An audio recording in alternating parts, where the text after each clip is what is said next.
কাজ থেকে বাড়ি ফেরার পথে যদি এরকম গরম গরম খিচুড়ি তাও আবার জগন্নাথ দেবের প্রসাদ হয় তাহলে কেমন লাগে বলো তো। সত্যি ভাবছিলাম যে কতটা ভাগ্যবান যে একদম ঠিক টাইমেই স্যারের কাছ থেকে ছুটিটা নিয়েছি।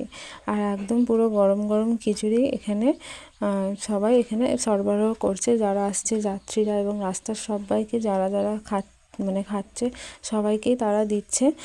তবে দুবারের বেশি দিতে চাইছে না, যদি মুখটা চেনা হয়ে যায়, স্বাভাবিক, কারণ সবাই তো খাবে, তাই না। খিচুড়িটা এমনিতেও অনেকটা একটু শক্ত টাইট টাইপের হয়ে গিয়েছিলো, এই জন্য একটু তো কমতি পড়বেই, তাই না। তো এই যে দেখতে পাচ্ছ রথটা, এখানে এই যে এই রথ উপলক্ষে কিন্তু খিচুড়ি খাওয়ানো হচ্ছে, ঠিক আছে। দুধারেই প্রচুর লোকের সমাবেশ, ছেলে মেয়ে আলাদা করে দেওয়া হয়েছে। এই দিকটা ছেলেদের লাইন, আর যদিও দু একটা ফটোফটা ছেলেদের তোমরা দেখতে পাবে। বাঁ দিকটা সরি ডান দিকটা ছেলেদের লাইন, বাঁ দিকটা হচ্ছে ডান দিকটা মেয়েদের লাইন, বাঁ দিকটা হচ্ছে ছেলেদের লাইন। ওটা পেরিয়ে এসে, ওই ভিড়টা পেরিয়ে এসে দেখছি যে রোডের ওপারটা আবার এক জায়গায় খিচুড়ি খাওয়াচ্ছে।